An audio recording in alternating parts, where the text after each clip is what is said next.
My name is Serena Whitfield.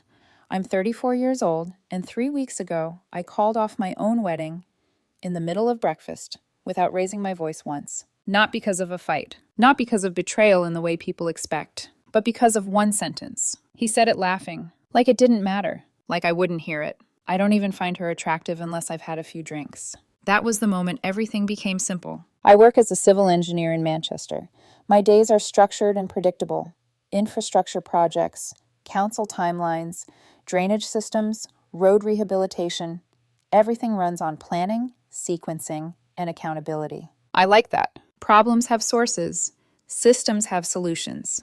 If something fails, you trace it back and correct it. I built my life the same way. 3 years ago, I bought a modest semi-detached house. Nothing flashy, just something stable, something earned. Early mornings, late reports, weekend site visits, it all went into that place. Adrian Cole is 32. We had been together for 4 years, engaged for 9 months. He works as an estate agent. His world is the opposite of mine. Fast, social, fluid, viewings, listings, client dinners, networking events where charm matters more than structure. He thrives in that space. People notice him. They lean toward him. I used to think that was a strength. I thought my steadiness balanced his energy. I thought his confidence filled the gaps where I was quieter. What I didn't realize was how he described me when I wasn't in the room. 2 months ago, we hosted drinks at our house. A few of his colleagues came over. People I'd met a handful of times. Polite, loud, easy with each other, each. I spent most of the evening doing what I always do in those situations, making sure everything ran smoothly. Refilling glasses, clearing plates, keeping the environment functional. At some point, I was in the kitchen rinsing empty glasses. The back door was open, leading out to the garden where they were all sitting. I wasn't trying to listen, but I didn't need to. One of his friends asked something about the wedding. Nerves, I think. The usual pre-marriage jokes. Adrian laughed. Not his usual laugh. A sharper one. The kind he uses when he's about to say something that lands. Then he said it. Casually. Effortlessly. Like it had been said before. He told them he didn't even find me attractive unless he'd had a few drinks. There was a pause. Then laughter. Not uncomfortable laughter. Real laughter. Encouraging laughter. And he kept going. He said I could be painfully dull sometimes. That at least I was useful. Steady income. Mortgage handled. Everything predictable. Like I was a system. Not a person. I stood there with my hands in the sink, water still running over a glass I wasn't even cleaning anymore. And something didn't break. It settled. That's the only way I can describe it. Like a final piece clicking into place. I finished washing the glasses, dried my hands, walked outside, sat down next to him, and smiled when someone handed me a drink. I didn't confront him. Not there. Not in front of an audience. Because by then, I wasn't reacting. I was evaluating. That night, I didn't sleep much. Not because I was crying. I wasn't. I was thinking. The house is mine. Mortgage in my name. The car Adrian drives. Registered under me. Financed before we got engaged. Wedding deposits mostly paid from my account. If this needed to end, it could end cleanly. That mattered more than anything else. The next morning, he was in the kitchen, wearing one of my hoodies. Making coffee like the night before had never happened. Like nothing had shifted. I watched him for a moment. Then I asked very directly, "Why did you tell your friends you have to be drunk to sleep with me?" He didn't even pause. He laughed. Actually laughed. Then he said I was taking it too literally. That it was just joking around. People say worse things all the time, Serena. I didn't laugh. So his tone changed. Subtly. He said if I were more confident, I wouldn't care. That maybe if I weren't so predictable, he wouldn't need a drink to make things interesting. It wasn't one insult. It was layered, carefully placed, designed to sound casual while cutting deeper. I asked him one more time, calmly. Do you understand why that's not acceptable? He looked at me like I was overcomplicating something simple. Then he said, "You're being dramatic. I'm still here, aren't I? Planning a wedding with you." Still here. That wording, that was it. I nodded once. And I felt it. Not anger. Not sadness. Just clarity. I told him the wedding was off. Not postponed. Not reconsidered. Off! He blinked at me like I had just said something mildly inconvenient instead of irreversible. Stop, Adrian said, half laughing, reaching for his coffee like this was something that would pass if he didn't take it seriously. You're overreacting. I didn't move. I didn't raise my voice. I'm not overreacting, I said. I'm responding. That was when his expression shifted, not to concern, not to regret, to irritation. You're seriously going to throw away 4 years over a joke? I watched him carefully then. Not what he was saying, how he was saying it, the assumption underneath it, the certainty that I would bend if he pushed just a little harder. I'm not throwing anything away, I said. I'm removing myself from something that doesn't work. That was when he stood up. The chair scraped sharply against the floor. Oh, so now it doesn't work? He said. After everything? After I've been here building a life with you? Building, I almost corrected him. But I didn't, because that wasn't the point. The wedding is canceled, I said, steady, and you need to pack a bag. You're not staying here. That landed, really landed. His face changed, not into guilt, but into something sharper, defensive, offended. You're kicking me out now? He said. That's what this is? Control? I shook my head once. No, I said, this is a boundary. He let out a short, disbelieving laugh. You're unbelievable, he said. You'd really throw all of this away because your feelings got hurt? It wasn't about feelings. It was about information, and what that information meant. I'm not discussing this further, I said. Call someone. You can come back for the rest of your things this weekend when I'm here. For a second, I thought he might escalate, raise his voice, push harder. But instead he pivoted. You're going to regret this, he said, quieter now. You don't just find what we have again. That might have worked on me a week ago. It didn't now. Call someone, I repeated. There was a long pause. Then he picked up his phone. 40 minutes later, his friend Olivia pulled up outside. I helped him carry his suitcase to the door. Not because I felt sorry for him, but because I wanted it finished. Clean. He tried one more time as we stood by the car. This is ridiculous, Serena, he said.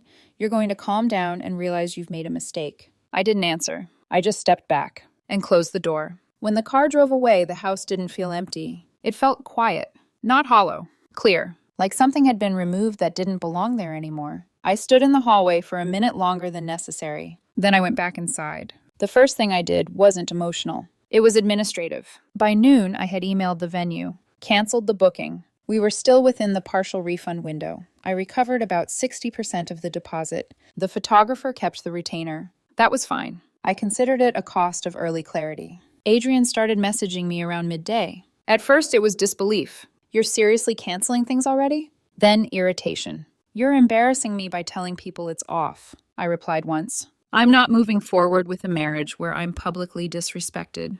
That was it. No debate. No explanation. By late afternoon, his tone shifted again. This is extreme, he wrote. Couples say worse things all the time. Then, if you start telling people what I said, I'll make sure they know how insecure you are. I read that message twice. Not because it hurt. Because it confirmed something. I had made the right decision. Saturday came. He arrived to collect the rest of his things. I made sure I was home the entire time. Not to intimidate him, but to make sure everything was accounted for. He packed quickly. Clothes, shoes, toiletries, a few decorative things he had bought. I didn't argue over anything small. It wasn't worth it. Then we got to the driveway. The Audi was parked where it always was. He walked toward it automatically, like nothing had changed. I followed. Take whatever you need from inside, I said, handing him the spare key. He opened the car, grabbed a few things, then turned back to me, waiting. I met his eyes. The car stays, I said. For a second, he didn't understand. Then he did. What? He said. The car stays, I repeated. It's registered and financed under my name. He stared at me like I had just insulted him. You can't just take it back, he said. I need it for work. I kept my tone even. You can arrange your own vehicle, I said. The same way you would have if we'd never met. His expression hardened. This is petty, he said. No, I said. This is asset separation. That word choice irritated him more than anything else I'd said. You're seriously doing this? He said. Yes. There was a long silence. Then he laughed once, sharp, disbelieving. Wow, he said, so this is who you are. No, this was who I had always been. He just hadn't believed I would apply it to him. He left in a taxi that afternoon. No goodbye. No resolution. Just distance. For the first time since we got engaged, I felt something close to relief. The following week was quieter than I expected. I thought there would be escalation, dramatic calls, attempts to force a conversation, some kind of emotional scene that would pull me back into it. There wasn't. Adrian did something else instead. He focused on optics. By Monday, he had already started posting vague quotes online, things about people being intimidated by strong personalities, photos from work events where he looked polished, composed, untouched by anything real. From the outside, it almost worked. Almost. But real life doesn't stay contained online. By midweek, a few mutual acquaintances reached out. Not aggressively, not confrontationally, just curious. I kept my explanation simple. He told his friends he had to be drunk to sleep with me. I ended the engagement. No embellishment. No emotional framing. Just fact. What surprised me was the response. 2 of his friends messaged me privately. One of them, someone I had only spoken to twice, said she was surprised he had gone that far. Then she added something else. She said Adrian often made comments about me when I wasn't around. Not always that blunt, but consistent. Small jokes. Little dismissals. Things people laughed at because they assumed I knew. That part stayed with me, because it meant that night wasn't a moment. It was a pattern. Meanwhile, my life adjusted. Evenings felt different. Quieter, yes, but not empty. I went back to the gym regularly, not as a reaction, just because I had the time again. At work, I stopped rushing home. If a project needed another hour, I stayed. If something required deeper review, I gave it. There was no underlying pressure to leave early and maintain someone else's comfort. And that shift compounded. The Audi sat in the driveway. I refinanced it to reduce the monthly payment. Considered selling it. Haven't decided yet. Adrian, however, felt the impact almost immediately. Estate agency depends on movement, viewings, listings, travel. Within 10 days, the messages started again. Different tone this time. Less sharp. More practical. Can I borrow the car for a few days? Just until I sort something out. I read it. Closed it. Didn't respond. A few hours later, another message. Taxis are killing my commission. You're making this harder than it needs to be. That phrasing. You're making this harder. Like I was responsible for the consequences of his own behavior. I replied once. Insurance liability and financial exposure aren't something I'm revisiting. No emotion. Just fact. That didn't stop him. Over the next week, the messages shifted again. He tried different angles. Practical. I think I left some documents in the bedroom drawer. I checked. There were none. Emotional. 4 years deserves more than this. You can't just shut me out like I don't matter. Strategic. Maybe we should talk to someone. Counseling. Before making permanent decisions. I evaluated each one the same way I would review a contract variation at work. What is being asked? What risk does this introduce? What precedent does this set? And every time, the answer was the same. It reopened something I had already closed. What stood out wasn't what he was saying. It was what he wasn't. There was no clear acknowledgement of what he had done. No direct apology without conditions. Only reframing, minimizing, redirecting. You took it too seriously. You misunderstood. You escalated. Never. I was wrong. That absence told me everything. One evening, he called 6 times in a row. I watched the screen light up, let it stop, then start again, and again. After the 6th call, a voice note came through. His tone was different, frustrated, tight. You're punishing me, he said. You're enjoying this, watching me struggle without the car, without the house. This is what you wanted. I listened to it once. Then I replied. This isn't punishment, I wrote. This is consequence. I wish you well, but I'm not reconsidering. He responded within seconds. A long message, angry again, saying no one else would tolerate my insecurity, that I would regret this, that I was too rigid, too cold. The same tone, the same pattern, just louder. That was the moment something finalized in my head, not the breakup, that had already happened. This was different. This was closure of access. I blocked his number, blocked him on social media. Then I sent one email. Clear, simple. Any remaining communication would go through email only, limited to essential administrative matters. Nothing else. Then I archived the thread. The silence after that was different. Not tense, not expectant. There was no anticipation of the next message. No background awareness of unresolved contact. It was just quiet, clean. For the first time since calling off the wedding, I felt fully out of it. Not managing it. Not responding to it. Out. And with that space, something else shifted. At work, I had been leading a drainage redesign project that had been stalled for almost a year. Budget disputes, procurement issues, endless revisions that never quite aligned. Before, I had been balancing it. Now, I pushed, stayed late, reworked cost breakdowns, met directly with procurement instead of waiting for filtered updates, restructured part of the proposal to reduce long-term maintenance costs. Within 3 weeks, it was approved. That approval put me in front of senior management, not in a way that felt performative. In a way that felt earned. 6 weeks later, I was offered a promotion. Senior project lead. Salary increase. Performance bonus tied to delivery milestones. For the first time in a while, I felt momentum. Real momentum. Word traveled. Faster than I expected. Manchester isn't that large when circles overlap. Adrian heard about it. The first email after the block came 2 days later. Different tone. No sarcasm. No edge. I made a mistake, he wrote. I was under pressure. What I said was immature. I didn't mean it the way it sounded. I read it, closed it. Didn't respond. 2 days later, another message. Longer. More detailed. I've been thinking a lot. I was insecure about how stable you are compared to me. I think I put you down in front of people to feel better. That was closer to the truth. Then the request. Can we meet? I want to apologize properly. I'll do whatever it takes to fix this. I read that one more carefully. Not for the apology, for the timing. Because nothing about the original issue had changed. Only his position had. I closed the email and left it there. Success didn't change what he had revealed. It only changed what he wanted back. 2 days after that second email, another one came through. Longer again. More open. Less controlled. I miss you, he wrote. I didn't realize how much you held everything together until it was gone. That word again. Held everything together. Not loved. Not valued. Managed. Stabilized. I read it once, then closed it. I replied only once, to end it cleanly. I appreciate the apology. I'm not interested in resuming the relationship. No anger. No explanation. Just final. He responded within the hour. This time there was no performance. No edge. Just honesty in a way I hadn't heard before. I thought you'd cool off, he wrote. I told people you wouldn't actually leave. You're too stable, too predictable to disrupt your own life. That mattered more than anything he had said before. Because it wasn't just disrespect. It was calculation. He hadn't just assumed I would stay. He had relied on it. The emails that followed over the next week became more urgent. Less about us, more about him. My rental is expensive. Work slowed down. I'm trying to rebuild everything at once. Then the request. Direct. Can I move back in temporarily? Just until I get back on my feet.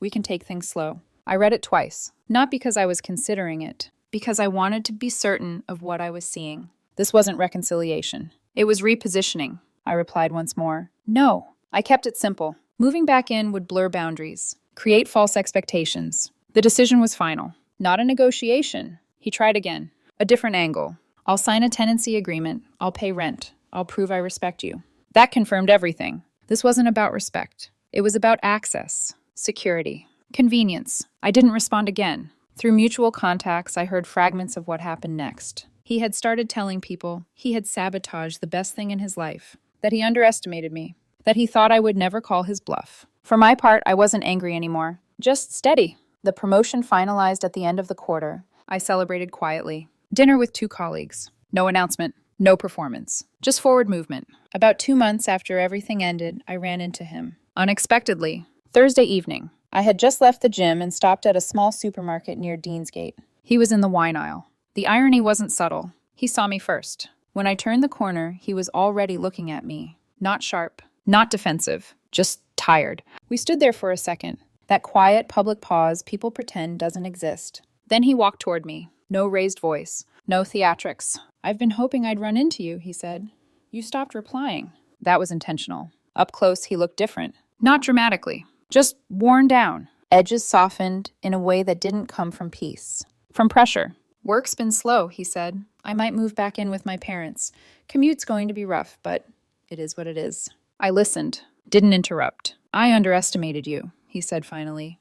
I thought being stable meant you'd always stay, that you wouldn't disrupt things.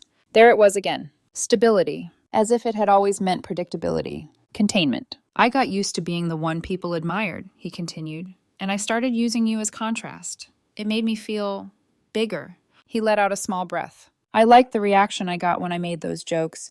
I didn't think about what it meant for you, or I did, and I ignored it.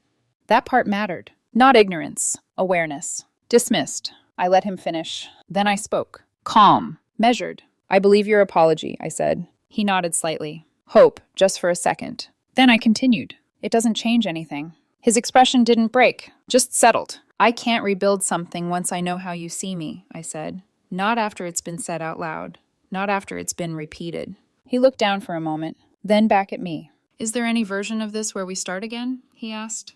Slowly. Different this time. No, I said. No hesitation. No softness to reinterpret. Just fact. He nodded. And for the first time since all of this started, he didn't argue. I wish I'd understood consequences earlier, he said. I didn't respond to that, because there was nothing to add. We stood there for another second. Then we walked away. Different directions. No closure speech. No final moment. Just separation. That night I went home, cooked dinner, sat at my table, and felt something settle. Not relief. Not victory. Completion. After that, I expected something. An emotional aftershock. a delayed reaction. It didn't come. What came instead was adjustment. Small things. I started saying no more easily, stopped over-explaining decisions at work, delegated more clearly, held boundaries without softening them to make other people comfortable. It wasn't dramatic, just consistent. The project I had pushed through moved into execution. Contractors, timelines, budget reviews, all of it moving forward without background noise. The bonus structure kicked in once milestones were met. Financially, I was ahead of where I had expected to be. And more importantly, I was steady. Updates about Adrian came indirectly. He did move back in with his parents. Commute cut into his work time. Listings dropped. Commission followed. At first, he tried to frame the breakup publicly as mutual, but that didn't hold. The details had already circulated. The sentence, the pattern. Once enough people understand something clearly, you don't have to explain it again. About 3 months after everything ended, he sent one final email. Short, no request. I've started therapy, he wrote. I realized I equated dominance with security. I treated you like a resource, not a partner. I read it, didn't respond. But I respected it more than anything he had said before, because it didn't ask for access. It didn't try to negotiate. It just acknowledged. I'm not interested in watching someone fall apart. What happened to him wasn't something I orchestrated. It was simply what happens when a safety net disappears and gravity takes over. It's been just over 6 months now. The house feels like mine again. Not because it's quieter, because it's clear. I turned the spare room into a proper office, sold the Audi, reinvested the money. At work, the promotion has settled into routine. I manage a team of 5. I'm direct, clear. No one guesses where they stand with me. Personally, I've dated, carefully, intentionally. I'm clear about what I don't tolerate. Public disrespect isn't negotiable. Jokes that rely on diminishing me aren't humor. They're information. I don't think Adrian is a villain. He's intelligent, capable, but he confused stability with weakness and admiration with leverage. He believed that because I was measured, I would absorb anything to preserve structure. He was wrong. Calling off the wedding wasn't emotional. It was structural. Marriage would have tied me legally and financially to someone who saw me as a safety net first, and a partner second. That's not a foundation. That's a liability. The most telling part isn't what he said in the garden. It's what he believed after, that I would stay, that I wouldn't act, that I wouldn't walk away from something I had built. Clarity doesn't announce itself. It doesn't argue. It just moves. And once it does, everything else follows. I didn't lose a fiancé. I removed myself from a future where I would have been small in my own life.